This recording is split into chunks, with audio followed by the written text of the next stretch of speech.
Hello there, and welcome. Before we begin our journey back in time to the icy depths of Victorian London's winters, I want to take a moment to greet you, wherever and whenever you may be. Whether it's the middle of a busy day and you're seeking a brief escape, or the quiet of night as you drift off to sleep, I'm glad you've chosen to spend this time with me. In the comments below, I'd love to know where in the world you're listening from and what time of day it is for you right now. And if you enjoy these kinds of calm, historical deep dives, go ahead and hit that subscribe button so you can come along on future adventures through the past. Now, let's allow ourselves to slip away to a very different time and place. The year is 1862, and the setting is London, but not the London you might know from glossy travel brochures or Hollywood films.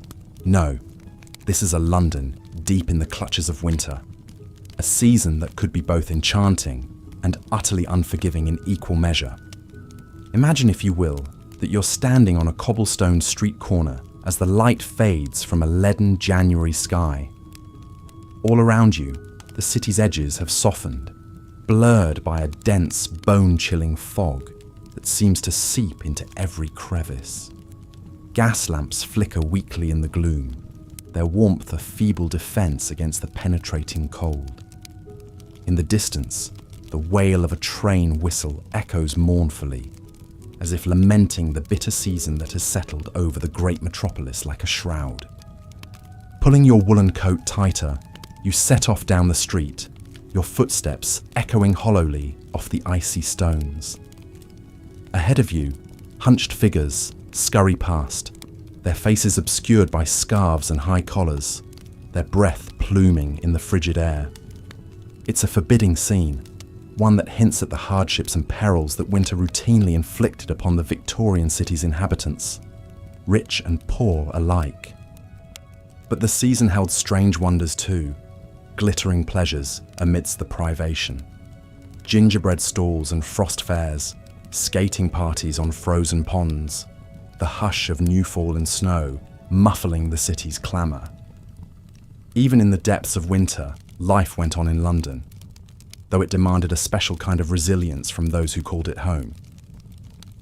Over the next little while, as you nestle deeper into your pillow or let your mind wander from your daily cares, we'll explore the many facets of winter in Victorian London.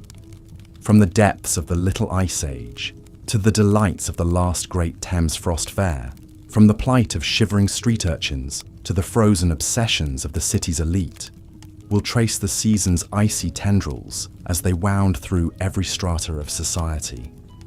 Along the way, we'll meet some of the remarkable characters who left their mark on this snowbound chapter of the city's history. Visionaries, villains, and ordinary folk whose lives were shaped by the great levelling force of the cold. And we'll experience, in intimate detail, some of the era's legendary winter events, from the Great Fog of 1879 to the paralysing Great Winter of 1894. But before we fully immerse ourselves in that vanished world of toffee-nosed tobogganists and half-frozen hawkers, of icy spectacles and smoggy spectres, let's first set our historical stage. After all, the winters of Victorian London didn't exist in isolation, but were part of a much vaster meteorological drama that had been unfolding for centuries, a drama that would come to be known as the Little Ice Age. The Victorian era, which roughly spanned the reign of Queen Victoria from 1837 to 1901, coincided with the tail end of a centuries-long period of global cooling known as the Little Ice Age. This climatic anomaly, which reached its frosty nadir between 1550 and 1850, brought harsher, snowier winters to much of Europe and North America, along with a host of social and environmental consequences. In London, the effects of this icy epoch were felt most keenly in the winter months, when temperatures routinely plunged well below freezing, and the city found itself at the mercy of the elements. Newspaper archives from the time are riddled with accounts of especially brutal cold snaps, like the winter of 1813 to 1814, when the Thames froze solid for 2 months and Londoners held a raucous frost fair right on the ice. Or take the January of 1881, when a 3-day blizzard dumped over a foot of snow on the city, burying streets and bringing transportation to a standstill. The drifts grew so high against St. Paul's Cathedral that enterprising urchins charged visitors a fee to slide down them on borrowed tea trays. But even a regular Victorian winter was nothing to sneeze at. In an era before central heating and snowplows, even a moderate freeze could paralyse the city and cause immense hardship, especially for the poor. Coal soot from thousands of hearths mingled with the natural fog from the Thames, creating a noxious winter pea super that stung eyes and turned white shirts grey. The cold seeped through the thin walls of tenements and the broken panes of rookeries, sending thousands of London's most vulnerable residents shivering to early graves. In the winter of 1866 alone, nearly 2,000 Londoners were reported to have frozen to death, many of them homeless children and elderly paupers. But amidst all the misery, winter also held a certain magic for the Victorians. A pristine snowfall could transform even the dingiest alley into a wonderland, muffling the city's usual din with a hush of enchantment. And though the Little Ice Age's increasingly mild winters meant the Thames seldom froze after 1814, Londoners found other outlets for their fascination with all things frozen.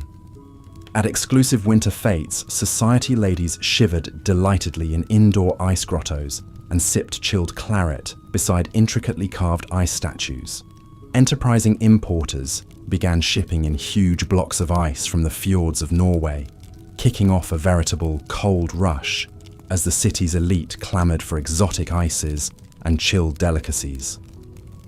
For a few glittering frost-rimed months each year, it seemed, London was in the grip of contradictory impulses: a desire to escape the deprivations of winter and a wish to revel in its icy enchantments. But as we'll see, this tension between winter's perils and pleasures ran like a frozen river through many aspects of Victorian life in the city. One of the most iconic and fearsome elements of a Victorian London winter was the infamous London fog. While the city was prone to mist and fog year-round due to its low-lying geography and damp climate, the so-called pea supers that plagued London in the colder months were a different beast entirely. As temperatures dropped and Londoners huddled closer to their coal fires for warmth, the smoke and soot pouring from hundreds of thousands of chimneys combined with the chilly river mist to create immense smog banks that could envelop the city for days at a time. Imagine a fog so thick and noxious that it rendered streets dark as night at noon, seeped through window frames and under doorways, and left a greasy black residue on clothing and skin. These choking winter fogs were a feature of London life throughout the Victorian period, and well into the 20th century, until the Clean Air Act of 1956 finally began to clear the city's skies. In the 1800s, though, they were an inescapable part of the urban ecosystem, and could descend with eerie swiftness to disorient and imperil anyone caught out in them. One of the most notorious of these smog events was the Great Fog of 1879, a toxic, vaporous visitation that brought London to its knees for the better part of a week that winter.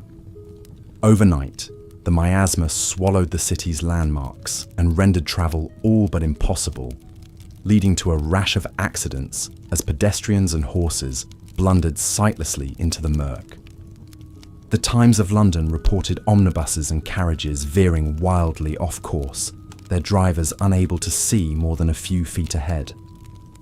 In one macabre incident, a hapless pedestrian mistook the parapet of the Thames embankment for the curb and tumbled into the icy river, where he drowned in the muck before rescuers could locate him in the fog.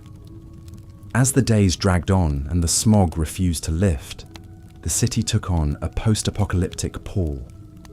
Shopkeepers lit lamps at midday in a futile attempt to penetrate the gloom, while volunteer fog boys in white smocks patrolled the streets with torches, guiding the lost to safety. Trains ran hours behind schedule, their engineers inching along the tracks for fear of collisions. Even the vaunted Houses of Parliament were forced to suspend their sessions when the fog seeped into the chambers and sent MPs into fits of coughing. But perhaps the most haunting accounts from that great fog speak to the otherworldly hush that settled over the normally cacophonous city. Witnesses described an eerie stillness, broken only by the occasional thud of a pedestrian colliding with a lamppost or the muffled cries of disoriented children. In that bleak, half-lit world, it was easy to believe the city had been erased from the earth entirely, leaving only a featureless void in its place. As one anonymous poet put it in the Illustrated London News, the London fog is a weird thing, a smoky yellow mouldy fiend. It chokes bus horses and makes men wheeze and plays at ghosts among the trees.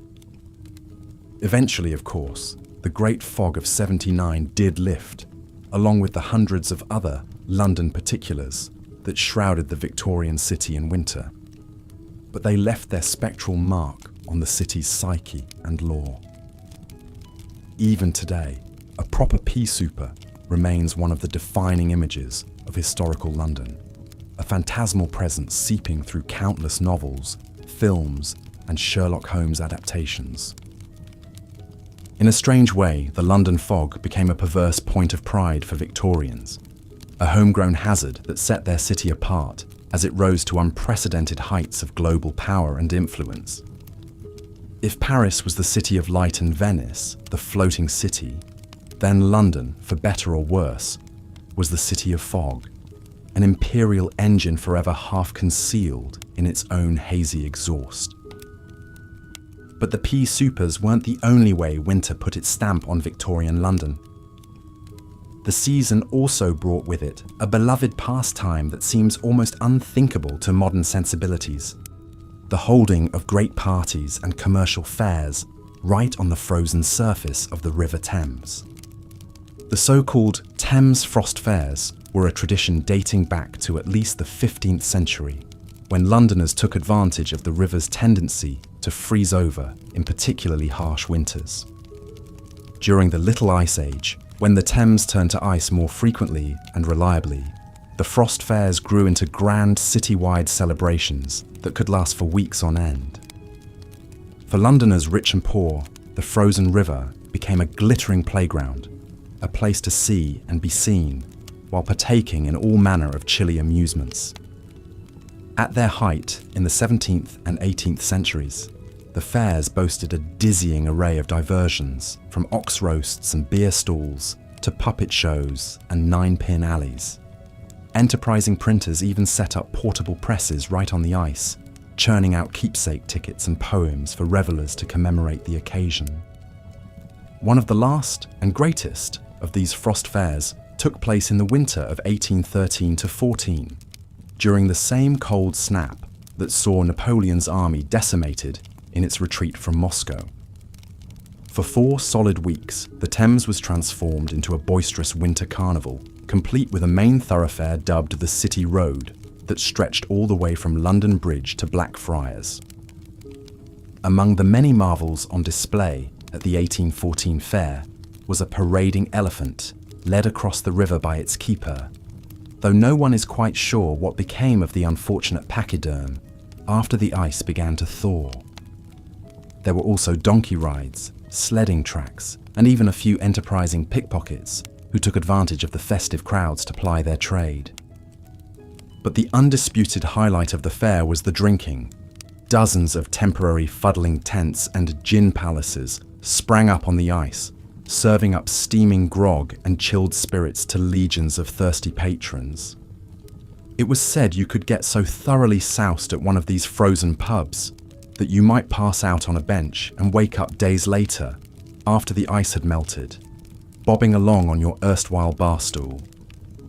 Alas, the 1814 Thames Frost Fair would prove to be the river's last hurrah as a winter playground. As the Little Ice Age released its icy grip and London's climate moderated, the Thames froze over less and less frequently. At the same time, the city's breakneck growth and the increased river traffic brought by the Industrial Revolution made the idea of setting up shop on the ice seem increasingly quaint and impractical. By the time the Victorian era was in full swing, the frost fairs had receded into the realm of folklore, a gauzy memory of the time when winter could transform the very heart of the city into a fantastical frozen dreamscape. For the generations of Londoners who came of age without ever setting foot on the river's icy skin, the frost fair became a kind of wintry brigadoon, a magical realm that appeared once in a long ago blue moon, only to vanish again into the mists of history. Still, the spirit of the frost fair lived on in other wintertime diversions that emerged to take its place. Victorian Londoners may not have been able to carouse on the Thames itself anymore, but they found plenty of other ways to turn the privations of the season into excuses for merriment and spectacle. At the fashionable ice skating rinks that began popping up in the city's parks and pleasure gardens, well-heeled Londoners showed off the latest in winter fashions and flirted over mugs of mulled wine. Christmas pantomimes and frost-themed balls brought a touch of winter whimsy to the city's stages and ballrooms, while Dickensian street hawkers peddled roasted chestnuts and hot spice cider on seemingly every corner. Even the era's defining Christmas traditions, from the sending of seasonal greeting cards to the popularity of holly and mistletoe decor, owed much to the Victorians' fondness for domesticating winter's wilder edges. In an age of soot and smog, crinolines and chilblains, the nostalgic ideal of a cosy, convivial winter became a kind of escapist balm, a way to keep the season's bleakest realities at bay. But for all their tinsel and wassail, the Victorians could never completely banish the spectres of winter past. The old frost fairs may have faded into legend, but their echoes still haunted the city's consciousness, reminding Londoners of a time when the season held both greater perils and stranger enchantments. In a way, the Thames itself served as a kind of icy Rubicon, a boundary between the city's pragmatic present and its more promiscuous past. On one side lay the sober, striving, smoke-belching London of the Victorian age, with its orphanages and ironworks, its railway terminals and tuberculosis wards. But on the other side, glinting fitfully through the fog, was the frozen, feral, half-forgotten city of the frost fairs, a place where elephants paraded on the river, and the usual social strictures dissolved like snowflakes on a warm tongue. For the Victorians, winter was a season suspended between those two Londons, a time of buttoned-up propriety and wild misrule, of crackling hearths and bone-gnawing cold, of bustling commerce and deathly stasis. It was a reminder that for all the modern city's achievements, it was still in thrall to forces far older and more elemental than itself. And it was a challenge to the era's vaunted reputation for progress and civilization, a recurring suggestion that beneath the metropolis's grimy cobblestones and gleaming spires lay something much more ancient and untamed, a frostbound heart that beat to the rhythm of its own primal seasonal urges. As we've seen, winter in Victorian London was a time of contradictions, a season that could be both enchanting and unforgiving, playful and perilous. But for all the cosy Yuletide trappings the era is famous for, the cold months were often defined more by deprivation than celebration, especially for the city's poorest and most vulnerable residents, at a time when steady work was hard to come by and social safety nets were virtually non-existent. The onset of winter could be a death sentence for those living on London's margins. As temperatures plummeted and food grew scarce, thousands of paupers, orphans, and elderly folk faced a grim choice between freezing on the streets or seeking shelter in one of the city's notoriously grim workhouses. These Victorian institutions, immortalised in the works of Charles Dickens and other reformist writers, were essentially warehouses for the indigent, offering bare-bones food and lodging in exchange for backbreaking labour As winter tightened its icy grip on London, the poorest residents often suffered the most. For the destitute and homeless, the bitter cold posed a daily battle for survival. Threadbare clothing, and malnourished bodies offered scant protection against the bone-chilling temperatures. Many were forced to seek refuge in workhouses, the grim Victorian institutions that provided meagre food and shelter in exchange for grueling labour. Imagine being one of London's mudlarks, the desperate children and adults who scavenged the muddy banks of the River Thames at low tide, scouring for bits of coal, rope, or anything of value to sell. They faced even harsher conditions in the depths of winter. Numb fingers groped through the frigid muck as icy winds whipped off the water. Frostbite, chilblains, and deadly exposure threatened with every outing. Some enterprising mudlarks even used metal plates strapped to their boots to venture further out onto the frozen river in search of treasures lodged in the ice. But perhaps no one epitomised the plight of the Victorian poor in winter more than the match girls. These young women and girls, often barely in their teens, worked long hours in match factories, packaging and selling the newly invented Lucifer matches. The work was grim, poorly paid, and fraught with hazards like the dreaded phossy jaw, a disfiguring and sometimes fatal condition caused by exposure to white phosphorus. When the factories closed for the night, many matchgirls were forced to hawk their wares on the wintry streets, facing a second grueling shift in the freezing dark. Clad in little more than rags and shawls, they shivered on icy street corners, imploring passers-by to buy their matches. Newspapers of the day told pitiful stories of matchgirls found frozen to death, their unsold wares scattered around them on the snow. For slightly better off working-class Londoners, winter brought its own hardships. The cost of coal to heat homes soared during cold snaps, forcing many to choose between warmth and other necessities. Some enterprising souls bought coal dust and trash from the dustmen to burn, a cheaper but dirtier fuel that added to the city's oppressive smog. Pawn shops did a brisk trade in the winter months as desperate Londoners hawked their possessions to buy coal and food. But even in the bleakest of times, glimmers of warmth and solidarity could be found. Charitable Victorians distributed hot meals, blankets, and coal tickets to the needy. Churches and public buildings opened their doors to provide temporary shelter on the coldest nights. And in some working-class neighbourhoods, a festive custom known as the Goose Club emerged. Goose Clubs were a kind of savings scheme in which members paid a few pennies a week into a communal fund. At Christmas time, the money was used to buy a goose for each member's family, ensuring a hearty holiday meal even in lean times. The clubs often met in local pubs, which provided a much-needed refuge from the cold. On the appointed day, a merry procession of carts and baskets would ferry the prized geese back to the members' homes for a celebratory feast. But for most working poor, the icy months meant a constant struggle to keep hunger and cold at bay. Many turned to the grim refuge of the workhouses, the municipal shelters that were the backbone of the Victorian poor relief system. Though they provided a roof over one's head, the workhouses were barely a step above the streets in terms of comfort.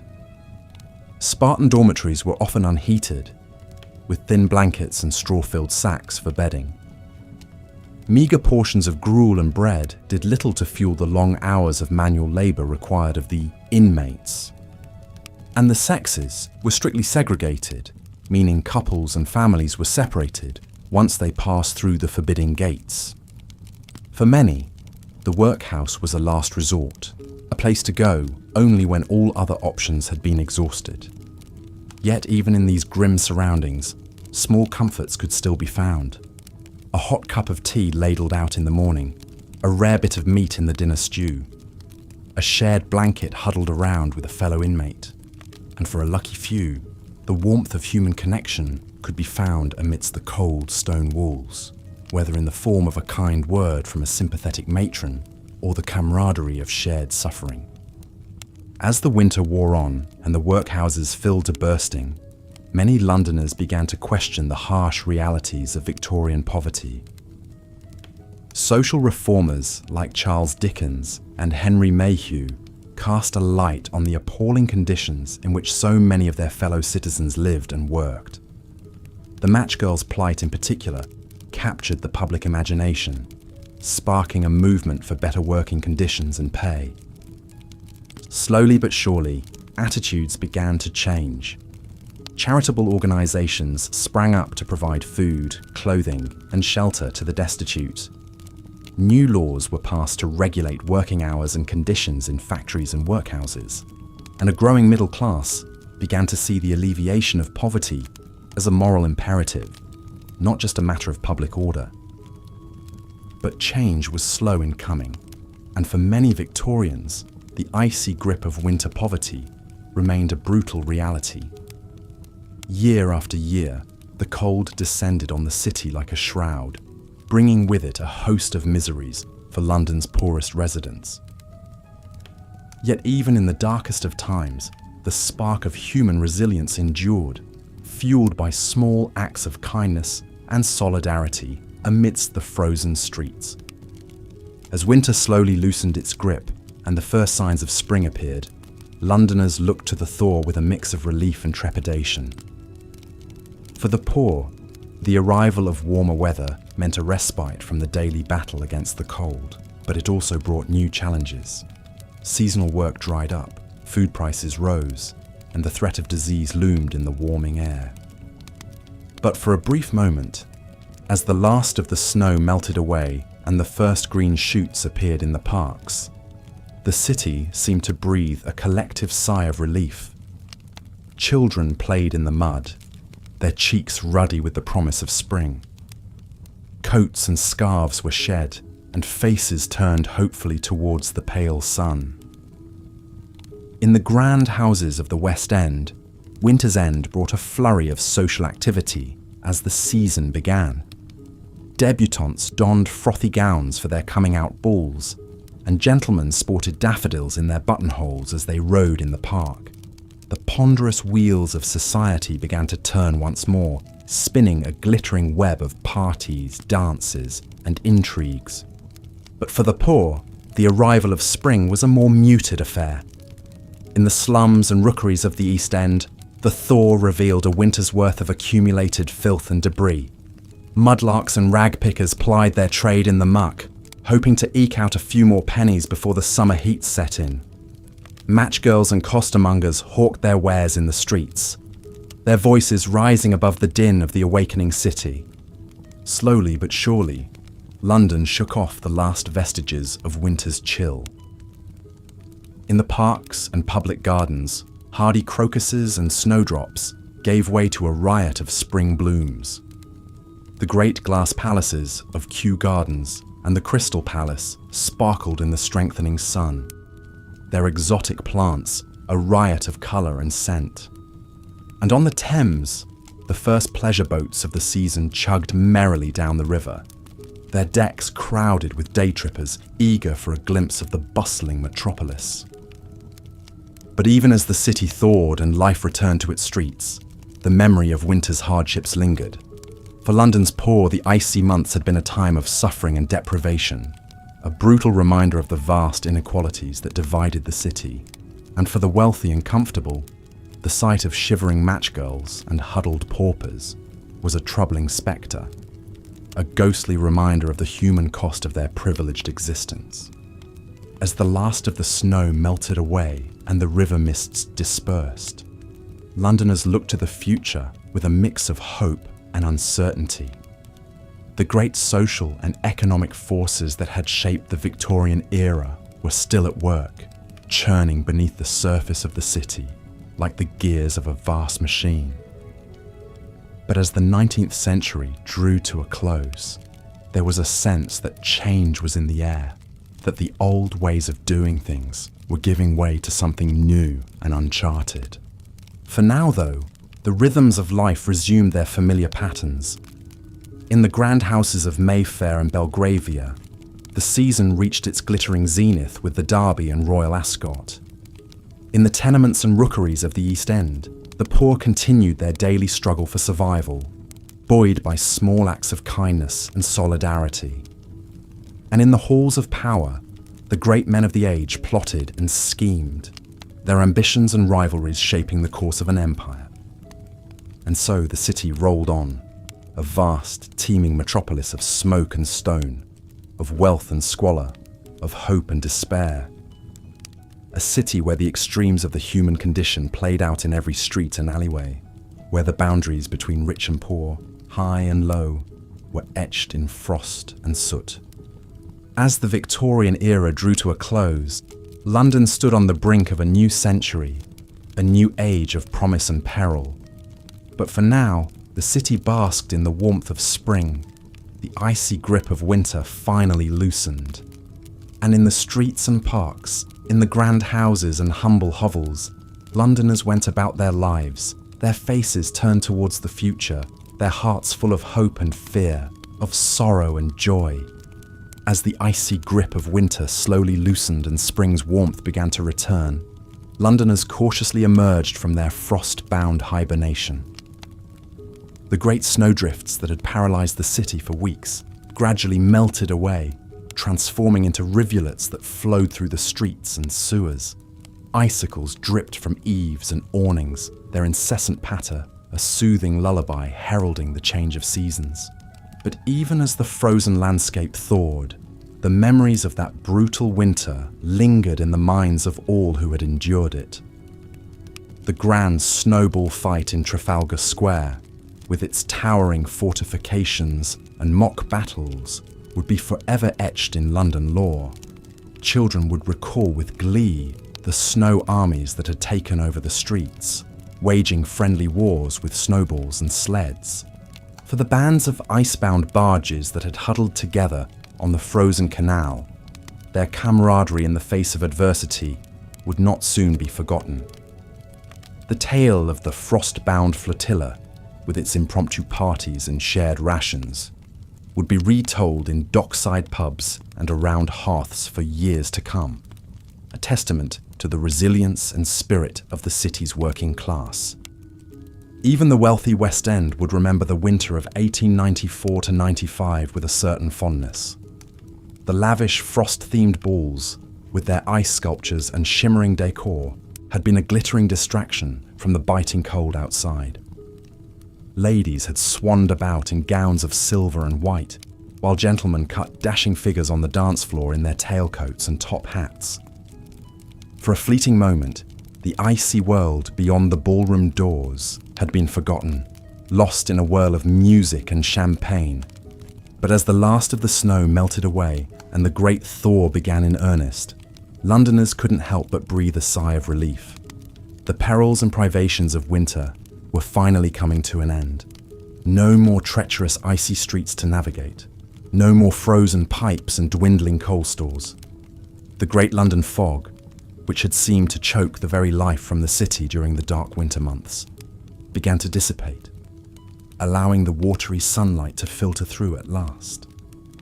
In the poorer quarters, where the cold had bitten deepest, there was a palpable sense of reprieve. The destitute match girls and street urchins who had shivered in the frigid alleyways finally felt the sun's warmth on their wan faces. The workhouses and shelters, which had been bursting at the seams with the desperate and the dispossessed, began to empty out as the weather improved. Slowly but surely, the rhythms of normal life resumed. But even as London shook off the icy shackles of winter, the memories of that brutal season would never quite fade. They would live on in the frostbitten fingers of the elderly, in the tales told around the fireside, in the etchings and illustrations that captured the city in its frozen splendor. The winter of 1894 to 95 would pass into legend, a testament to the endurance and fortitude of the Victorian spirit. And so, as the first green shoots of spring pushed their way through the softening earth, Londoners stepped out into the pale sunshine with a newfound appreciation for the turning of the seasons. They had weathered the worst that winter could throw at them and emerged on the other side, battered but unbroken. The great metropolis had proven itself once again, a city that could endure any hardship, any trial, and still come up smiling. As the last of the ice melted away and the Thames once again flowed freely under its bridges, the people of London looked to the future with renewed hope. Spring had come at last, and with it the promise of brighter days ahead. The brutal winter of 1894-95 would forever be a part of the city's story, but it was a story of resilience, of fortitude, of the indomitable spirit that had made London the greatest city on earth. And so, as the seasons turned and the years passed, the memory of that brutal winter would fade into history, a distant echo of a time when the city had been held in the icy grip of a relentless foe. But for those who had lived through it, who had endured the freezing nights and the howling blizzards, the winter of 1894-95 would always be a part of them, a badge of honor, a testament to their own strength and resilience in the face of adversity. As we look back on that long-ago season from the warmth and comfort of our modern world, it's hard not to feel a sense of awe and admiration for the men and women who came before us. They were a hardy breed, those Victorians, with a grit and determination that seems almost superhuman to our softer sensibilities. They endured hardships that would break most of us today, and they did it with a stoicism and a grace that belied the brutal realities of their lives. So let us remember them, those frost-bound Londoners of old, as we drift off to sleep in our cozy beds. Let us honor their memory and their fortitude, and let us be grateful for the warm homes and the easy comforts that we so often take for granted. For in the end, their story is our story too, a reminder of the strength and resilience that lies within us all, waiting to be called upon in times of trial and hardship. And so, as the last embers of the fire flicker and fade, and the velvet darkness of the night wraps us in its gentle embrace, let us bid good night to Victorian London and its long-ago winter. Let us close our eyes and let the distant echoes of that vanished world lull us into a deep and dreamless sleep, secure in the knowledge that we, too, have the strength to endure, to persevere, and to prevail, no matter what the future may hold. Good night, dear listeners, and sweet dreams. May the warmth of your bed and the peace of your slumber be a balm to your weary souls, and may the memory of those long-ago Londoners be a comfort and an inspiration to you always. For in the end, we are all of us winter's children, forged in the crucible of adversity and tempered by the icy winds of time. And though the snow may fall and the fog may descend, we will always find a way to carry on, to hold fast to hope, and to emerge at last into the bright and shining dawn of a new day. As the weak winter sun sank below the smokestacks and spires, the icy grip of night tightened upon Victorian London. Gas lamps sputtered to life, casting pale halos in the gloom as a crust of frost crept across cobblestones and window panes. Bobbies on the beat burrowed deep into their capes and mufflers, their breath pluming in the frigid air. From the hoarfrost-dusted gardens of Mayfair to the snow-crusted slums of Whitechapel, the great metropolis battened down against the bitter cold. But this was no ordinary chill. For as the 19th century wore on, Londoners shivered under the deepening freeze of the Little Ice Age, a centuries-long cooling that brought some of the harshest winters in memory. The Thames froze hard as iron, allowing enterprising merchants to set up shops and pubs right on the ice. Blizzards buried the city in snowdrifts taller than a man, and an eerie phenomenon known as the London fog swathed all in a yellow-green miasma of freezing mist and coal smoke. Even in milder years, winter was a season of hazards and hardships, especially for the poor.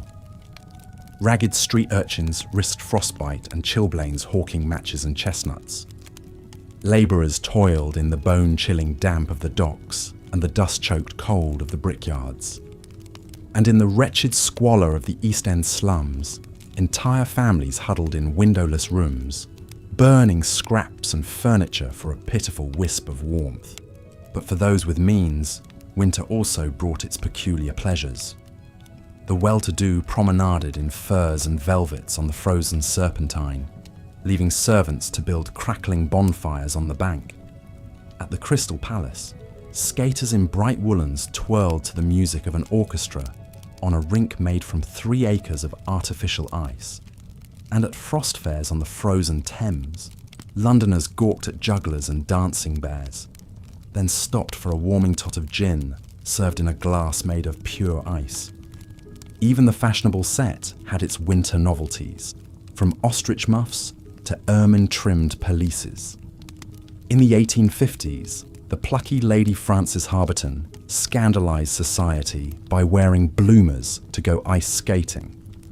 Her male counterpart, the famed dandy known as Beau Brummel, was said to take a warm bath each morning, then stand naked before an open window until fully air-dried and chilled before dressing. But such frivolities were little comfort during the worst winters, like the brutal cold snap of 1814. That February, heavy snows and record low temperatures clamped down on the city, freezing the Thames solid for 2 months. Londoners gingerly ventured out onto the ice, first on foot, then with donkeys and carts piled high with wares. Entrepreneurial souls soon erected a ramshackle frost fair right in the middle of the river. There were ox roasts and carnival swings, beer tents and skittle alleys. Printers even set up a press on the ice, hawking souvenir cards imprinted with "Printed on the River Thames." It was all fun and games until a sudden thaw turned the fair to slush, forcing merchants to scramble for the safety of the riverbank. Such midwinter thaws were often worse than the cold snaps that preceded them, turning roads to rivers of frigid filth. In January of 1867, a warm spell melted a heavy snow, flooding low-lying areas and filling streets with an icy stew of mud, manure, and rubbish. The deluge backed up drains and turned basements into noisome cisterns, bringing misery and disease. For the poor, the only refuge from such misery were the grim Victorian workhouses, where destitute families traded their freedom for a roof and a bowl of gruel. In the winter of 1844, a journalist described the bone-chilling dormitories of the Andover workhouse, where inmates shivered on bare boards under threadbare sheets, with only a single bucket of coal to warm a room of 50 souls. But perhaps the cruelest winter of all was 1890-91, a season so bitter it was known as the Siberian Winter. The brutal cold seeped into every corner of London life, from the Houses of Parliament, where shivering MPs debated by candlelight, to the royal courts of justice, where inkwells froze solid on the barristers' desks. Even the animals in the zoo suffered mightily. The hippopotamus was found half submerged in a frozen pond, his snout encrusted in icicles. But it was the poor who bore the brunt of the Siberian winter. That January, the Lord Mayor of London launched an emergency fund for the suffering poor, raising thousands of pounds for coal and bread. Crowds of starving Londoners queued up in the freezing pre-dawn for a crust of bread and a steaming mug of cocoa ladled out by shivering volunteers. At Trafalgar Square, a ragged army of homeless men and women huddled for warmth around the base of Nelson's column, burning scavenged bits of wood and coal. When the police tried to move them on, the square erupted into a running battle of flying fists and truncheons, a seething mass of desperation and rage. But even in the Siberian winter, Londoners endured with a certain sardonic wit. Street hawkers peddled snowballs for the million at a penny a pop. A shop in Islington advertised hot ice for skating enthusiasts, and according to the mocking press, the inmates of Cold Bath Fields prison begged the warden to rename it Warm Bath Fields until the thaw. In a sense, winter was the great equaliser of Victorian London, sparing neither costermonger nor king. When the old Duke of Wellington, the hero of Waterloo, slipped on an icy step and wrenched his ankle, the story was gleefully reported in the scandal sheets. even the royal family was not immune. In 1871, Queen Victoria herself came down with a nasty case of bronchitis, owing to the severe weather. Perhaps no one captured the cruel glamour of a Victorian winter quite like the artist Gustave Doré. In 1872, he published a collection of engravings called London, a Pilgrimage, a haunting visual record of the city in all its squalor and splendor. One of the most famous images shows a group of ragged children huddled for warmth under the Adelphi arches, staring out at the icy Thames with a mixture of hunger and awe. For all its dangers and discomforts, there was something about a Victorian winter that stirred the soul. The writer Thomas de Quincey, who spent his share of nights shivering in the streets, put it best. Surely everyone is aware of the divine pleasures which attend a wintry fireside. Candles at 4 o'clock, warm hearthrugs, tea, a fair tea maker, shutters closed, curtains flowing in ample draperies to the floor, whilst the wind and rain are raging audibly without. But as the 19th century drew to a close, the winters that had so defined Victorian London began to lose their sting. The Little Ice Age was slowly giving way to a warming trend, and advances in heating and transportation made the cold months more bearable. By the time Queen Victoria died in 1901, the great frost fairs and icy spectacles of her reign were already fading into memory. Yet even today, when a chill wind blows off the Thames and the gas lamps flicker to life, it's not hard to imagine the ghosts of those long-ago winters. You can almost hear the clatter of hooves on frozen cobblestones, the cries of skaters on the Serpentine, the scratch of pen on ice at the last great frost fair.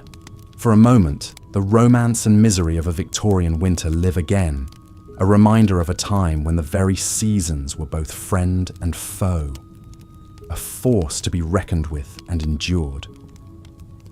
And then, like a dream, the vision fades, and we are left with only the distant echo of a winter's tale. As the icy grip of winter slowly released its hold on London, and the Great Thaw of 1895 began, Londoners emerged from their homes to survey a city transformed. The once bustling streets were eerily quiet, muffled by the deep snow that had entombed the city for weeks on end. Icicles hung like crystal daggers from the eaves of houses and shops, their dripping a soothing melody as the sun's rays coaxed them to surrender their wintry grasp. For the poor and destitute, the thaw brought much-needed relief from the relentless cold that had seeped into their very bones. No longer would they have to huddle together for warmth in dank and crowded lodging houses or fight for a coveted spot near the workhouse fire.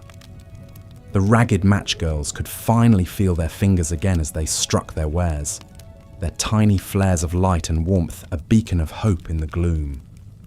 But even as the city began to shed its frozen mantle, the memories of that brutal winter lingered like a chill in the air.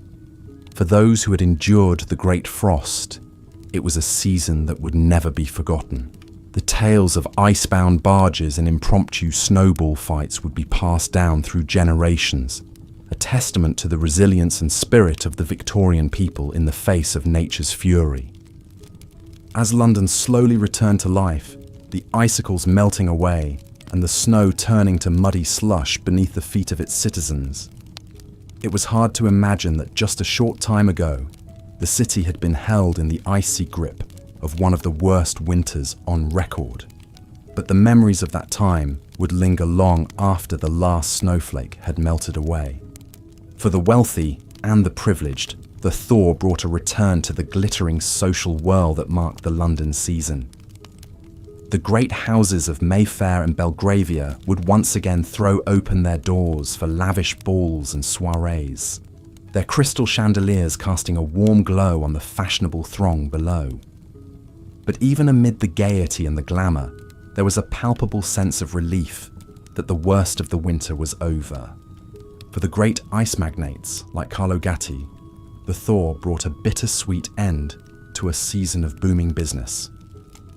The Norwegian ice that had been so coveted during the freeze would now languish in the holds of ships, slowly melting away as the weather turned warmer. But Gatti was already looking ahead to the next winter, plotting how he could expand his empire and bring the luxuries of ice to even more of London's elite. As the last of the frost fairs melted away and the Thames returned to its customary flow, Londoners could finally breathe a sigh of relief. The Great Winter of 1895 had been a time of hardship and suffering, but it had also brought moments of joy and camaraderie in the face of adversity. The ice skating disasters and the tragic tales of those who had succumbed to the cold would not be soon forgotten, but neither would the memories of laughter and togetherness that had sustained the city through its darkest days. And so, as the crocuses began to push their way through the softening earth and the first tentative birdsongs heralded the arrival of spring, Londoners could look back on the winter that had been with a mixture of awe and gratitude. They had endured the worst that nature could throw at them, and they had emerged stronger and more united than ever before. The Great Winter of 1895 would go down in history as a time of unparalleled brutality, but it would also be remembered as a time when the indomitable spirit of the Victorian people shone through the darkest of days. As the last of the snow melted away and the icy fingers of winter loosened their grip on the city, Londoners could finally look forward to the joys and the promises of spring. The Great Winter had been a test of their mettle, but it had also been a reminder of the strength and the resilience that lay at the very heart of the Victorian character. And as the city began to thaw, and the first green shoots of new life emerged from the barren ground, it was clear that no matter how brutal the winter, London would always endure.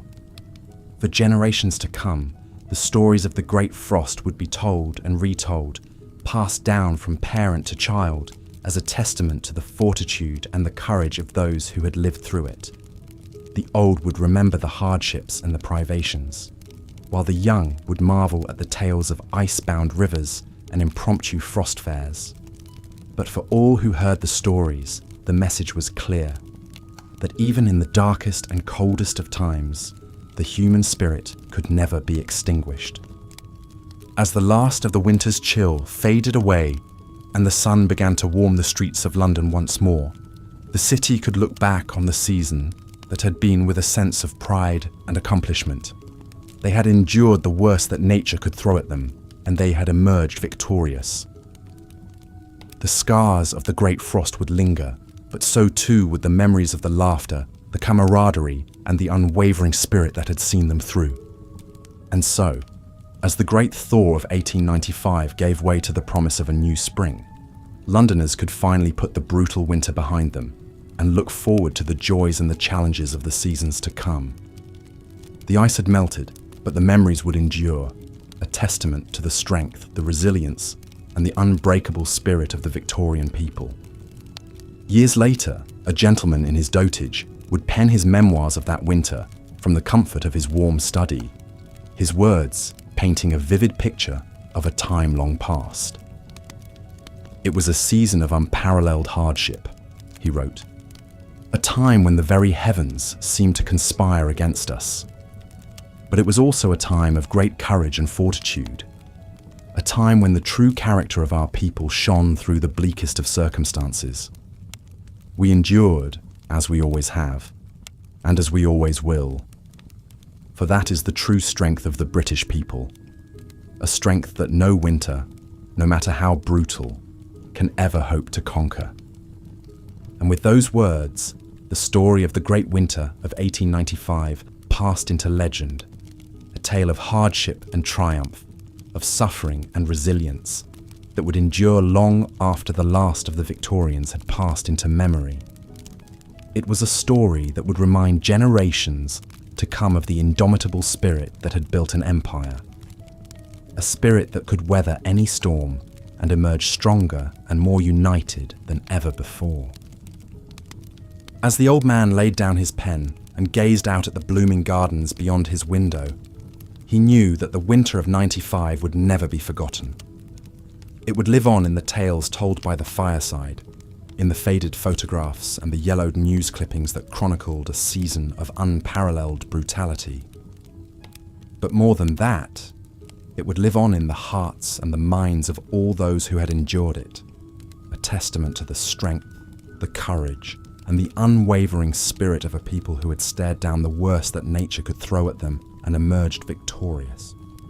And so, as the last of the Victorians passed into history and a new century dawned, the story of the Great Winter endured, a reminder of a time when the very heart of a nation had been tested and emerged stronger than ever before. It was a story that would be told and retold for generations to come, a tribute to the men and women who had lived and loved and endured through the darkest of days. And though the winter of 1895 had long since passed into memory, its legacy would endure, a shining beacon of hope and resilience in a world that would always be filled with challenges and trials. For the Victorians had shown that no matter how brutal the winter, no matter how deep the snow, or how biting the cold, the human spirit could never be extinguished. They had endured, and in enduring, they had triumphed, a victory that would echo through the ages and inspire generations to come. And so, as the world moved on and new challenges arose, the story of the Great Winter would remain, a testament to the strength, the courage, and the unbreakable spirit of a people who had faced the worst that nature could throw at them and emerged stronger and more united than ever before. As the icy grip of winter slowly released London from its clutches, the great thaw began. Icicles dripped from eaves, snowbanks shrank, and the Thames stirred beneath its frozen surface. Inch by inch, day by day, the city emerged from its hibernation. For months, London had endured a deep freeze, the likes of which few could remember. The winter of 1894 to 95 had been one for the record books, a relentless onslaught of snow, ice, and bone-chilling cold that brought the bustling metropolis to its knees. It had all begun in late November, when the first flakes drifted down from a slate-grey sky. At first, Londoners paid little heed, well accustomed to the chill and damp of the season. They pulled their coats tighter, stoked their coal fires, and went about their business. Little did they know that this was merely a prelude to the great winter that was to come. As December dawned, the snow fell thicker and faster. It piled up in the streets, blanketed rooftops, and turned parks into glistening wonderlands. Children rejoiced at the unexpected holiday, pelting each other with snowballs and careening down hills on makeshift sleds. But for the adults, the snow was a mounting problem. It snarled traffic, collapsed roofs, and made even the simplest errands a miserable slog. The cold only deepened as the solstice approached. Temperatures plummeted to depths rarely seen in the temperate climes of southern England. The mercury shrank into its bulb. Thermometers recorded lows not witnessed in decades. London's great river began to freeze, a rare sight in the age of industry and cinder. At first only a skim of ice appeared, delicate and lacy, tracing the shore. But as the days marched on and the cold intensified, the freeze thickened and spread. The Thames became a solid sheet from bank to bank, its normal traffic of ferries and barges locked in place. It was as if the very lifeblood of the city had frozen in its veins. Such a deep freeze hadn't been seen since the last of the great frost fairs more than 80 years prior. In 1814, during the Little Ice Age that gripped Europe for centuries, Londoners held a festival on the frozen Thames, complete with carnival tents, roasted ox, and even an elephant that tromped across the ice. But those days were long gone, or so people thought. Now, as the river iced over once more, some intrepid souls ventured out, testing the surface.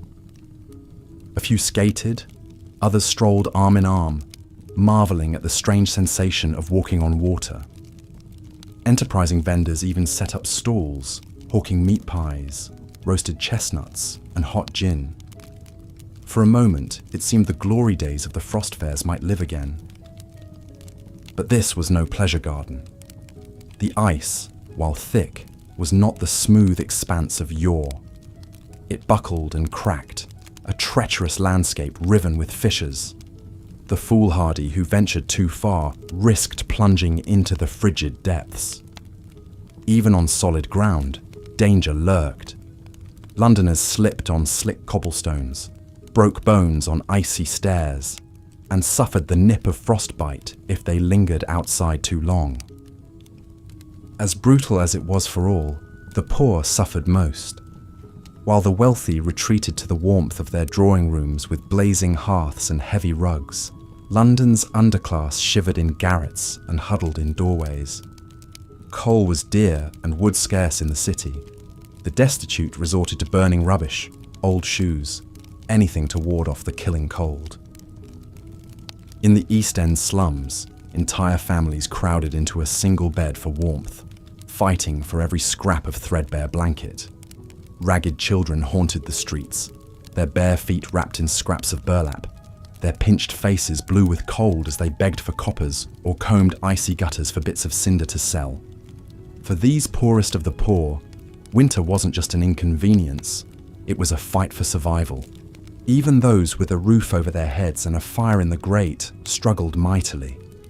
The bitter cold found every chink and gap, sending icy fingers through warped window panes and under ill-fitting doors.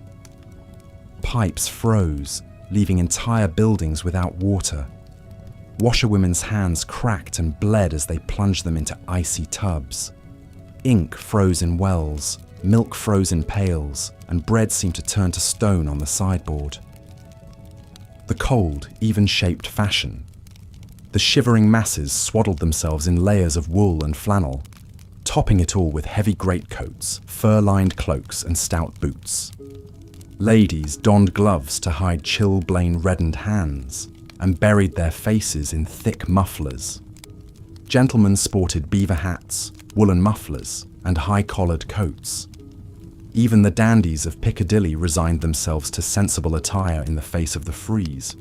But it wasn't just the plummeting mercury that made Victorian winters so brutal. It was the fog. London was infamous for its pea soupers, those dense, greasy fogs that blanketed the city in a yellow miasma. Fed by millions of coal fires, the noxious haze was worst in winter as households stoked their grates for warmth. On a still day, the smoky fog would settle over the city like a poisonous quilt, obscuring landmarks, muffling sounds, and seeping into lungs. In the dampness and cold, it clung to everything, leaving a film of greasy soot on windows, walls, and skin. Throat-searing and eye-watering, it transformed the city into an eerie, shifting labyrinth where even familiar streets seemed alien and treacherous. Worst was the Great Fog of 1879, a choking, sulphurous pall that enveloped London for days. It was a fog so thick, so impenetrable, that it brought the city to a virtual standstill. Trains ground to a halt, unable to see signals through the murk. Boat traffic on the Thames ceased for fear of collisions. Hansom cabs crawled through the streets, their drivers holding torches to light the way, the glow swallowed up by the gloom. Crime flourished in the fog-shrouded city. Pickpockets and cut purses plied their trade with impunity, melting into the mist when pursued. There were reports of daring burglaries, of criminals using the fog as a cover to scale walls and force shutters. Even murder seemed to lurk in the vaporous shadows. It's no wonder that a few years later, the menacing London fog would become the perfect cover for Jack the Ripper's grisly crimes in Whitechapel.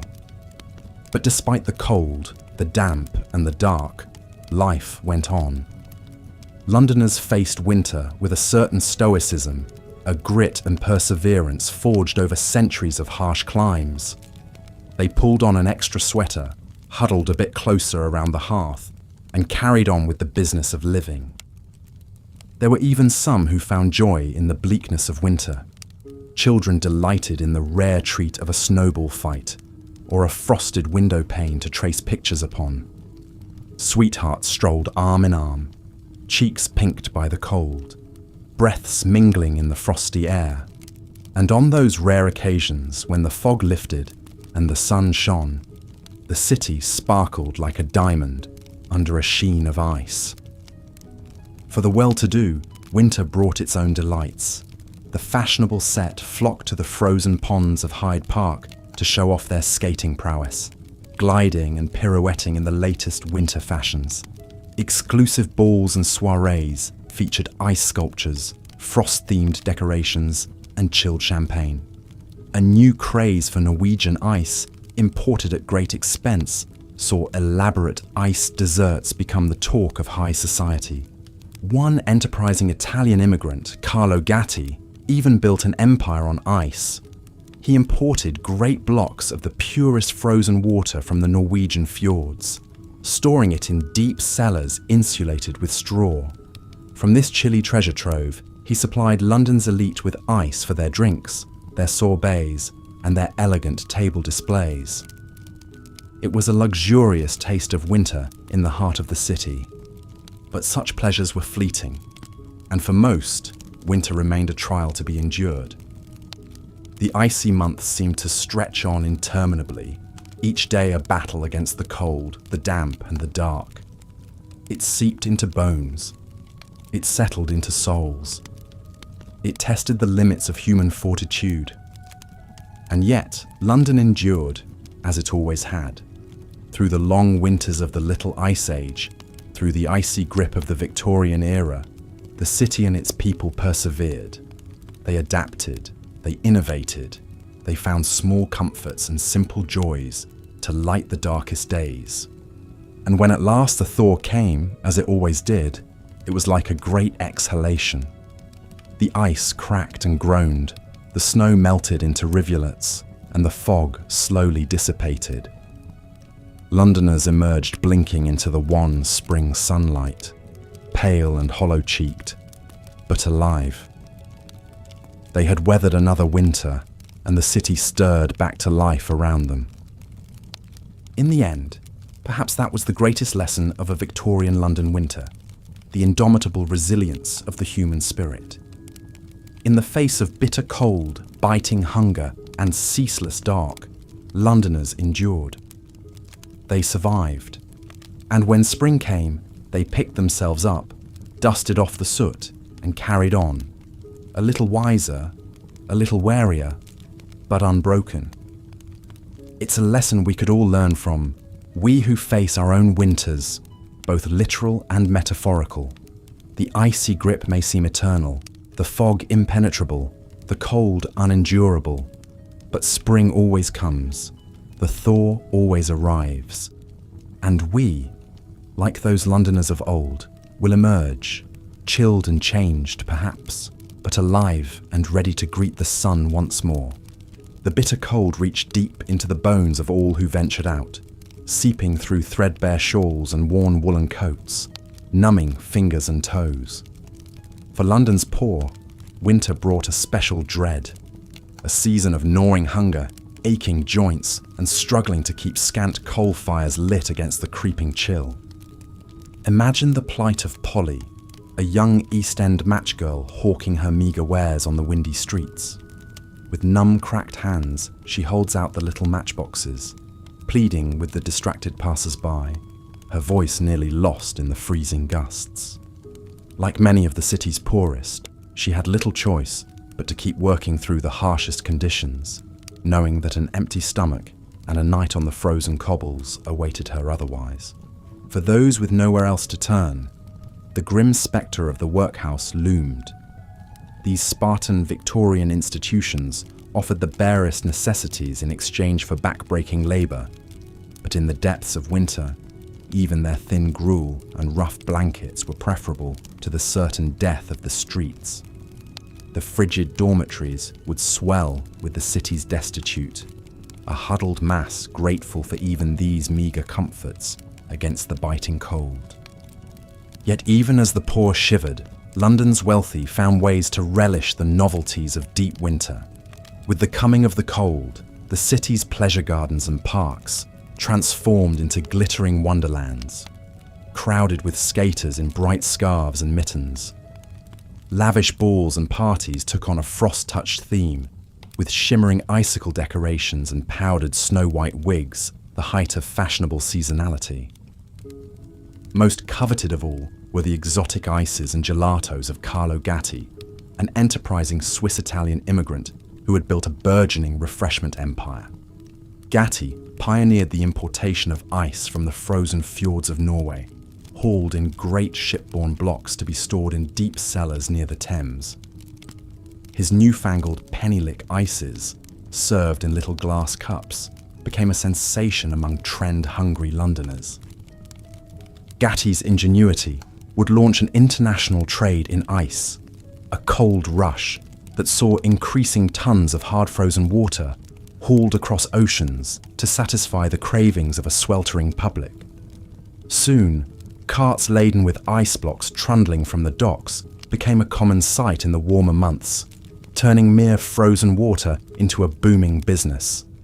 For a few pence, even the lowliest Londoner could now enjoy a little taste of midwinter in the midst of summer. But no amount of frozen fancies could fully temper the effects of a true deep freeze. The winter of 1894 brought with it a Siberian blast that plunged London into a glacial torpor for weeks on end. Thick snow muffled the city, accumulating in feet-high drifts that made roads nigh impassable. The Thames flowed sluggishly under a dense layer of ice, its surface an impromptu walkway for daring pedestrians. With coal deliveries halted by the weather, the poor suffered bitterly as their scant fuel ran low. Desperate families burned whatever they could get their hands on, choking the East End with the acrid smoke of furniture and floorboards. Even the workhouses strained under the influx of those seeking escape from the killing cold. Overburdened charities and settlement houses did what they could to alleviate the worst of the season's privations. Shelters opened their doors day and night, offering what warmth and nourishment their scant resources could muster. Kindly societies sprang up to distribute coal, clothing, and the occasional piping hot meal to the most desperate. Slowly but surely, the spring thaw arrived to loose winter's icy grip on the metropolis. Londoners greeted the first green buds and mild breezes with profound relief, shedding their heavy woolen outer layers and breathing deep the fresh, new air. The city emerged from its glacial chrysalis, a bit worse for the wear, but indomitable as ever. Yet for many, winter left an indelible mark, etching its hardships into memory and legend. In the years to come, old-timers would regale younger generations with tales of the deep snows and great freezes of bygone days, their stories taking on an air of survivor's pride. Novels and poems paid tribute to the icy times, rendering in vivid verse the exquisite beauties and piercing deprivations of a city gripped by frost. Even today, a walk through London's Victorian Era districts seems to echo with winter's spectral chill. The narrow alleys and fog-wreathed squares still whisper of rag-bundled matchgirls, street urchins huddled over guttering coals, and the clinking of skates on frozen park ponds under wan grey skies. For those with an ear for history, the legacy of those unforgiving winters lives on, a testament to the resilience and suffering of the thousands who endured them. So when the cold winds blow and the night grows long, spare a thought for those Londoners of old who came before, to whom winter was a fickle and unforgiving mistress. Wrap yourself snug in your warm modern comforts, but remember too the hard-learned lessons of the Victorian freeze, of charity and fellowship, of finding joy in the bitter teeth of adversity. And give quiet thanks that the cruelest of winter's bite has, for most, become a thing of bygone days. As the icy grip of winter slowly loosened and spring returned once more to Victorian London, it was a time of both relief and reflection for the city's inhabitants. The Great Winter of 1894 to 95 had been one of the harshest in living memory, a relentless onslaught of deep snows, bitter winds, and bone-chilling cold that had paralysed the metropolis for weeks on end. But Londoners, in their indomitable spirit, had not only endured, but found small joys and moments of connection amidst the frozen hardships. The massive snowball fight that had erupted in Trafalgar Square was still spoken of with amusement and awe, a raucous, spur-of-the-moment battle royale that had drawn in young and old, rich and poor alike. For a brief, shining moment, the oppressive social barriers of Victorian society had melted away as readily as the snow beneath their feet. And then there were the snow armies, bands of intrepid citizens who had taken it upon themselves to clear the streets and pavements, armed with shovels and buckets of ash. They had worked tirelessly, side by side, to free the city from winter's white stranglehold. In the process, they had forged a sense of community and purpose that transcended class and station. But perhaps the most heartwarming tale to emerge from that great winter was the story of the frost-bound flotilla, a group of barges, laden with coal and other vital supplies, had found themselves trapped in the frozen canal, unable to complete their journeys. But rather than resigning themselves to isolation and hardship, the bargemen had banded together, lashing their vessels into an impromptu floating village. For weeks, they had shared food, fuel, and companionship, huddled around makeshift fires on the ice. They had swapped stories and songs, and even held spirited competitions of skittles played on the frozen canal. When at last the thaw came, and they were able to weigh anchor once more, it was said there were more than a few misty eyes and promises to reunite at journey's end.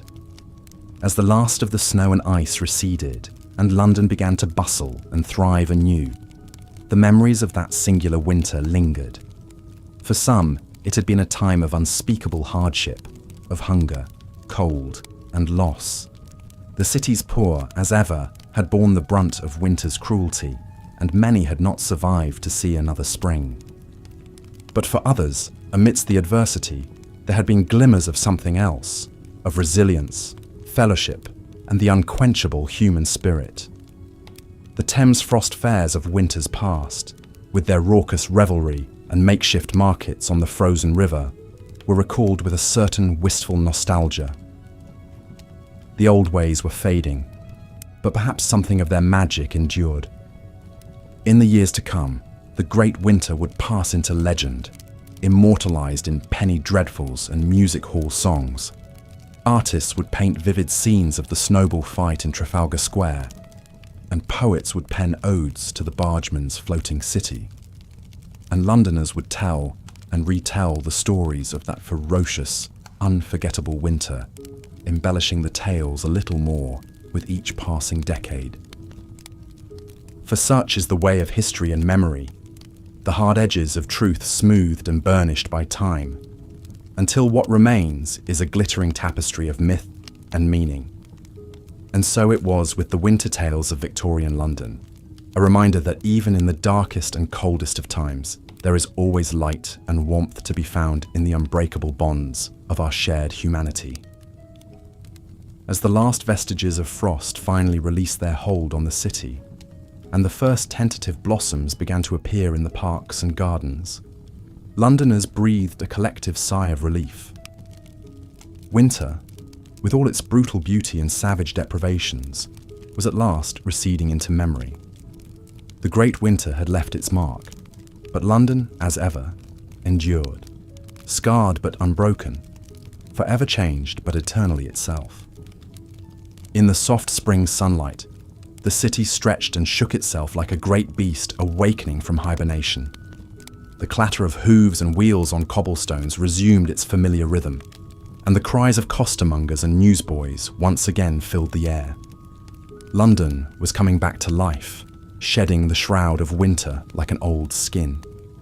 But even as the days grew longer and warmer, and the hardships of the great winter faded into the past, the lessons it had taught were not soon forgotten. For those who had lived through it, that brutal, unforgiving season had been a crucible, a test of endurance, compassion, and the unbreakable human spirit. Some would carry the scars of that winter for the rest of their lives.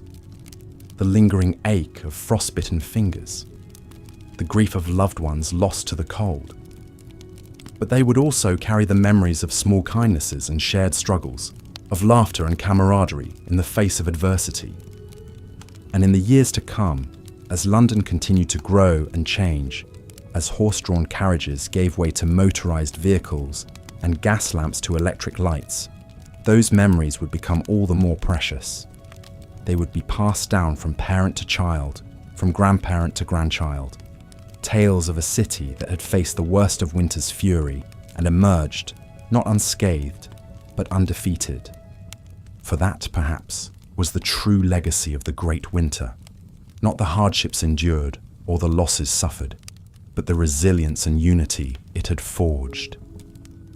In the face of an implacable foe, Londoners had come together, across the lines of class and station, to help and sustain one another. They had proven that the bonds of community and compassion were stronger than the coldest winter's grasp. And so, as spring's gentle touch returned to the city, bringing with it the promise of renewal and rebirth, Londoners faced the future with a new sense of strength and purpose. They had weathered the worst of winter's wrath and emerged tempered and transformed. Come what may, they knew that they could endure, that the spirit of their great city was as indomitable as it was eternal. The great winter of 1894 to 95 would never be forgotten, but neither would it define them. It would instead become part of the rich tapestry of London's history, a reminder of the hardships overcome, the joys cherished, and the unbreakable bonds that had seen them through. And as the city bloomed and thrived anew, its people would carry that legacy with them, a beacon of hope and resilience to light the way through whatever trials lay ahead. As the harsh winter of 1894 finally released its icy grip on London, the great metropolis slowly stirred back to life. Sooty snow melted into grimy puddles, revealing the cobblestones underneath. The frozen Thames groaned and crackled, as if protesting the end of its reign as a glittering pleasure ground. Londoners shed their heavy woolen layers and felt the first hints of spring sunshine on their pale, pinched faces. But even as the city thawed, the memories of that brutal winter lingered. It had been a season of extremes, testing the endurance of rich and poor alike. The fashionable set had enjoyed lavish frost-themed balls, their breath clouding as they twirled under glittering chandeliers in unheated ballrooms. Less fortunate Londoners had huddled in workhouses and flophouses, their meagre coal rations barely warding off the deadly chill. For many, the greatest trial had been the great fog that descended in late November. A choking, sulphurous miasma, it had swallowed the city whole, an eerie muffler that dampened all sight and sound. For days, London had been a ghost town, its inhabitants groping blindly through the murk, lamplighters working double shifts to keep the feeble gas lamps burning. Horses loomed out of the swirling broom like phantoms, while lost pedestrians cried for help from an arm's length away, their voices strangely muted. That winter, the London particular had earned its grim nickname, the Foggy Smoke. The frost had brought its own hazards. Housemaids boiling water for tea started countless fires with hands gone clumsy from chilblains. Revellers took one tipple too many at frost fairs on the Thames and stumbled into holes in the ice never to be seen again. And the icy streets had been a gauntlet of danger, strewn with broken bones from falls. St. Thomas's Hospital had standing orders for hot toddy and rum to revive patients suffering from exposure. But Londoners, in their pluck and resilience, had made the best of the big freeze. Enterprising cabbies fitted their hansoms with sleigh runners and charged double for dashing through the snowy streets. Schoolboys pelted each other with snowballs in the parks, while street urchins made a pretty penny shoveling sidewalks. And penny gaffs and gin palaces did a roaring trade as customers came in to warm up over cheap spirits. The winter also brought out the best in some, When the Serpentine froze solid, the Royal Humane Society kept men posted with ladders and ropes to rescue those who fell through the ice. Temperance societies set up tea and coffee stands to lure shivering souls away from the demon drink. And goose clubs saw a brisk trade as Londoners scrimped and saved for that one special holiday meal. Perhaps no one seized the opportunities of an icy London quite like Carlo Gatti. The Swiss-Italian entrepreneur had built a business empire from ice, importing great blocks of it from the frozen fjords of Norway. Through his ingenious ice wells and penny licks, he introduced the city to the joys of gelato and sorbet, previously an indulgence of the wealthy. That winter, as the Thames froze over and deliveries halted, Gatti's became the place to see and be seen as socialites flocked there for ices and gossip. Gatti was just one face in a kaleidoscope of characters who made their mark that unforgettable winter. Hairbreadth escapes from the ice were a penny dreadful staple, like the misadventure of Lieutenant Withers, who survived a plunge into the gelid Thames only to die of brandy overconsumption during his rescue party. Then there was Mad Wyndham, the gentleman skater of Hyde Park, whose habit of gliding past horrified onlookers in the altogether earned him a rap on the knuckles from the constabulary. For the poor, though, the icy months were a grim battle for survival. Ragged children risked frostbite, and worse, to hawk matches and pins in the bitter cold. Entire families were confined to starvation rents, dank single rooms ill-equipped to keep out the chill. And each morning, as the city roused itself from uneasy slumber, the frozen bodies of the homeless were collected from doorways and alleys, their last breaths claimed by the killing cold. And yet, even in the depths of those frozen months, there were strange moments of beauty and wonder. A party of skaters on the New River found themselves gliding under a canopy of snowbells, the icicles tinkling like wind chimes. Moonlight on the frozen fens turned the landscape into an eerie silver dreamscape, the silence broken only by the distant bark of a fox. And at the height of the great fog, St. Paul's Cathedral had loomed out of the swirling mist like a fairy castle, its dome and spires frosted with ghostly white. As another winter drew to a close, Londoners looked to the future with a mix of relief and nostalgia. The old frost fairs, with their rowdy revelry and bustling commerce, were already fading into legend, unlikely to be seen again as the climate shifted. But the memories of that last great freeze would live on, in penny dreadfuls and music hall songs, in the tall tales of cabbies and watermen, and in the frostbitten fingers of those who had survived it. The London winter had been a formidable foe, but also a force that brought out the city's unique character, grit, and resilience. And as the first snowdrops peeked through the softening ground, hinting at spring's long-awaited renewal, Londoners could reflect on the season past with a certain hard-earned pride. They had braved the worst that Old Man Winter could throw at them, and emerged, chilled but unbroken. The great icy beast had made its mark, but it had not conquered them.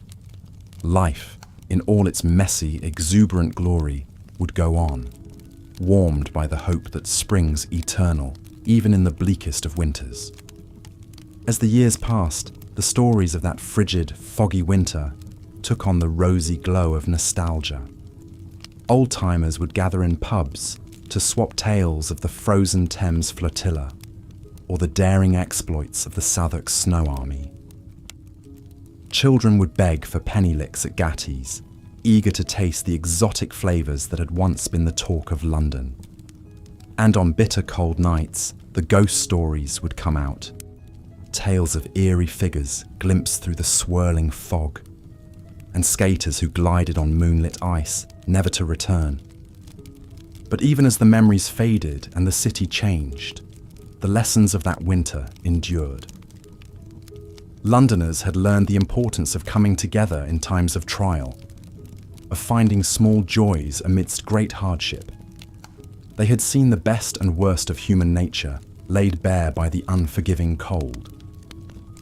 And they had emerged with a renewed appreciation for the turning of the seasons, the eternal cycle of frost and thaw that shaped their city and their lives. Years later, a grey-haired grandfather would take his youngest granddaughter's hand as they strolled through a wintry Hyde Park. "Did I ever tell you," he would begin, "about the great winter of '94? And as snowflakes dusted the girl's upturned face, he would spin a tale of ice and fog, of danger and wonder, of a London tested by the elements and forged anew. A story to pass down through the generations, a reminder that even the darkest of winters holds the promise of spring. And so the memories lived on, long after the last icicle had melted and the final skater had hung up their blades. For in the hearts and minds of Londoners, the great winter would never truly end, a permanent reminder of their city's unbreakable spirit, as timeless and enduring as the Thames itself." The city was swathed in an eerie hush, the only sound the crunching of fresh snow underfoot and the distant clop of a hansom cab. Shopkeepers hurried to shutter their frosted windows, while lamplighters raced to ignite the sputtering gaslights, their fitful glow soon swallowed by the gathering dark. Warmth and cheer beckoned from within the snug pub on the corner, its windows ruddy with firelight. But for many, this winter's night meant a shivering walk home to a dank cellar or a threadbare garret with little more than a candle end for heat. Such was winter for the poorest in Victorian London. No strangers to hardship, the city's poor were hit hardest when the mercury plummeted. For the shivering homeless, a bitter night could mean a harrowing choice between risking the ice-rimed streets or the squalor of the dreaded casual wards. These Spartan shelters, located in the East End, spikes, were often little better than prisons, with their straw-lined floors and cast-off food. Even for those with a roof over their heads, winter brought a host of hazards and privations. Take the plight of the lowly match girls, for example. These young women and girls, some as young as 5, spent long hours in the acrid fumes of the match factories. Their skin was pocked with the scars of phossy jaw, a disfiguring and often fatal condition caused by exposure to white phosphorus. And when the factories shuttered for the season, they were forced to hawk their wares in the icy streets, their fingers stiff with cold and their lungs racked with coughs. For the match girls and countless other poor Londoners, nourishing food was a rare luxury in winter. Many subsisted on little more than bread and dripping, washed down with a mug of weak tea. But there was one bright spot in the bleak months: the goose clubs. These community savings schemes allowed members to put aside a few precious pennies each week towards a Christmas goose. Come the holidays, even the poorest could look forward to a hearty meal. But it wasn't just the East Enders who felt winter's sting. Even in the grand townhouses of Mayfair and Belgravia, the chill seeped in through the single-paned windows and ill-fitting doors.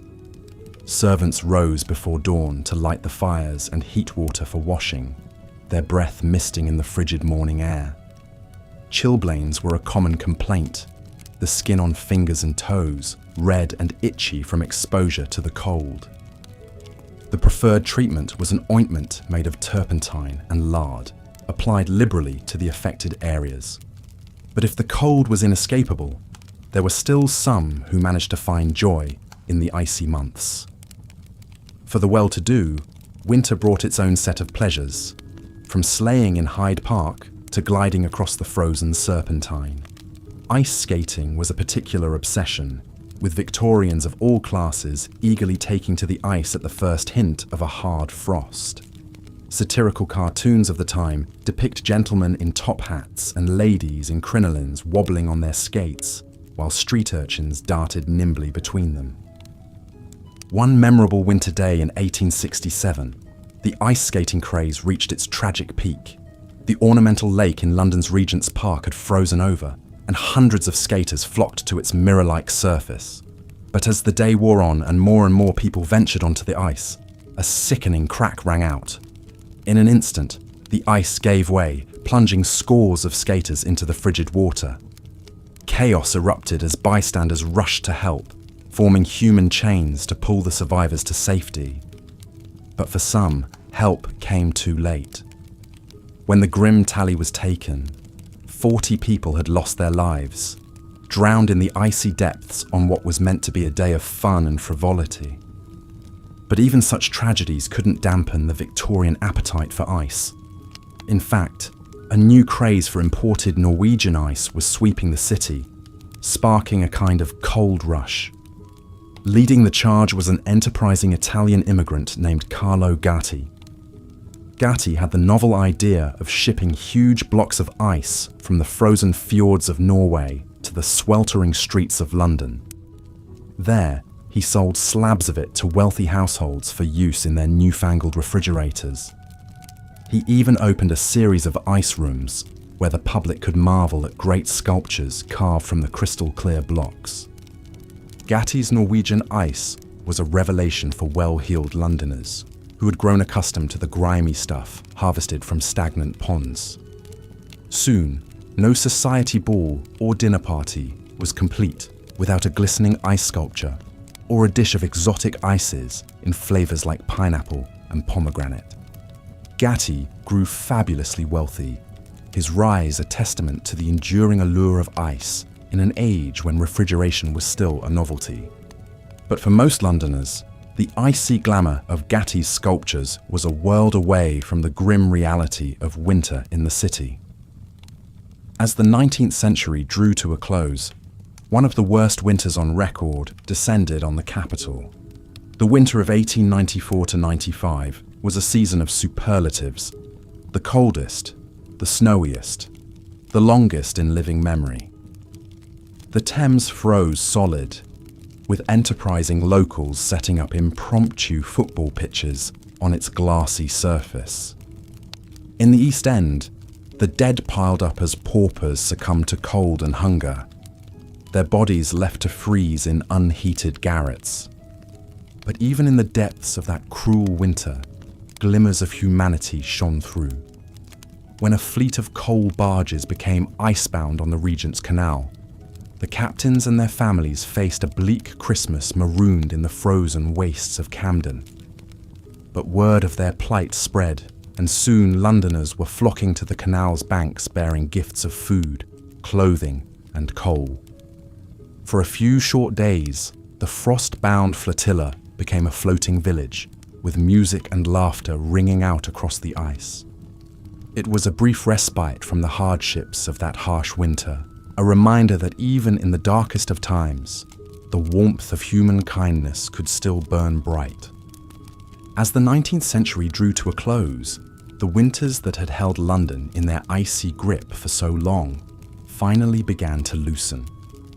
The last of the great frost fairs was held in 1814, with revellers dining and dancing on the frozen Thames one final time. By the time Queen Victoria's long reign ended in 1901, the old Little Ice Age that had gripped Europe for centuries was thawing at last. Coal fires still belched their noxious fumes into the London air, but the fogs slowly dissipated. And while the poor still shivered in the East End slums, social reformers were beginning to agitate for change. Their calls for better housing and working conditions a harbinger of the thaw to come. But even as the icy winters of Victorian London passed into memory, they left an indelible mark on the city and its people. In the icebound lanes of Dickens' novels, in the frosty tableau of holiday cards, in the flickering magic lantern shows that delighted children, the image of a city in the grip of winter endured. For generations of Londoners, the perils and strange pleasures of those snowbound months were woven into the very fabric of the city, a reminder of the resilience and tenacity of a people who had weathered the worst that winter could bring.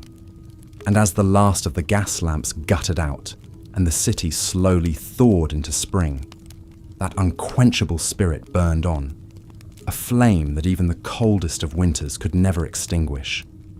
As the icy claws of winter slowly released their grip on London, the Great Thaw began. Icicles dripped from eaves, snowbanks shrank, and the frozen earth softened to mud once more. For months, the city had been held in thrall by the cruelest of seasons, tested by its relentless cold and shrouded in its impenetrable fogs. But as always, London had endured. The memory of those harsh winter days would linger long after the last snowflake melted. They would be immortalized in the pages of novels like Dickens' A Christmas Carol, where the ghost of Jacob Marley clanked his chains against a backdrop of swirling London snow. They would be captured in the frosty works of artists like James McNeill Whistler, who found strange beauty in the city's icebound austerity. And they would be forever etched in the minds of those who lived through them, a badge of fortitude against the elements. For Queen Victoria herself, the winter of 1894 to 95 had been an especially trying one. The 75-year-old monarch was already in a period of deep mourning, having lost her beloved grandson and heir Prince Albert Victor to influenza just a few years prior. Now, she found herself trapped by snow at her Isle of Wight residence of Osborne House, unable to return to London for weeks on end. It's said that the Queen took to the Osborne grounds in her pony chaise each day, stubbornly defying the drifts and determined to maintain her royal routine. But while the Crown shivered in stately seclusion, London's working poor faced a far bleaker reality. In the slums of the East End, entire families huddled together for warmth in dank, unheated rooms, pooling their meagre pennies for a scuttle of precious coal. Frostbite and hypothermia were rampant, claiming the lives of those too weak or ill-equipped to withstand the chill. For these unfortunate souls, winter was a merciless foe, its icy fingers reaching into the very marrow of their bones. Yet even in the depths of deprivation, glimmers of humanity could still be found. Newspapers of the day tell of how the Thames riverbank at Rotherhithe became a temporary haven for the homeless that frigid February. Denied other lodgings, dozens of ragged men and women tunneled into the snowbanks along the shoreline, carving out cramped but life-saving shelters. For a brief time, this frozen shantytown was a city unto itself, its denizens united by the primal need to survive. Such desperation was all too common in those years when Jack Frost held sway. But there were also rare moments of shared joy and wonder to be snatched from winter's jaws. One such marvel occurred on the Regent's Canal in early 1895. The waterway had frozen solid, creating an impromptu highway for carts, wagons, and adventurous souls on skates. But the greatest spectacle was a caravan of stranded barges, locked together by the ice and transformed into a floating frost fair. For days, Londoners flocked to this accidental attraction, marvelling at the sight of the brightly painted narrowboats marooned mid-canal. The barge families made the most of their predicament, hosting visitors in their cramped cabins and selling hot chestnuts and cocoa to the crowds. It was a brief respite from the season's privations, a flash of merriment in the face of adversity. Such is the strange duality of a London winter, where moments of bone-chilling misery often contrasted with flashes of beauty and fortitude. It's this contrast that still fascinates us today, drawing us back to those bygone times of ice and grit. We imagine ourselves there on some cobblestone street, collars upturned against the chill, watching our breath cloud the air as we hurry through the great grey metropolis. In those moments, the Victorian winter feels almost tangible, a phantom presence that reaches out to us across the ages. Perhaps that's the enduring power of a London snowfall. It's a reminder of our resilience against the elements, our ability to find strength, beauty, and even joy in the bleakest of times. The ice may form, the fog may descend, but the great city perseveres, then as now. It's a legacy that was forged in the crucible of those unforgiving winters, a testament to the unbreakable spirit of the Londoners who came before. So the next time you find yourself shivering against the cold, spare a thought for those Victorian ancestors. Remember how they laughed and loved and endured in the face of winter's wrath. And know that their memory lives on in every frosted window and every icicle, a timeless tribute to the city they built and the season they so bravely weathered. The London winter may be brutal, but the London spirit is unbreakable, an eternal flame that no amount of ice can extinguish. And with that, we draw our frosty tale to a close. The snow may continue to fall, and the wind may continue to howl, but inside, we are warmed by the knowledge of those who came before. So let us bid good night to the ghosts of winters past, secure in the promise that spring will come again. And as we drift off to sleep, let us dream of London, in all its icy splendour and unvanquished glory. Sweet dreams, dear listener, and stay warm until the morning light returns. As the icebound barges of the frost-bound flotilla slowly melted free with the thaw, Londoners bid farewell to the bitter winter of 1895 and looked forward to spring's renewal. The great winter had tested the city's endurance with its deep snows and frigid temperatures. But as always, London had persevered. For generations, Victorian Londoners had faced the perils and peculiarities of their brutal winters with a mix of grit, creativity, and even a certain kind of joy.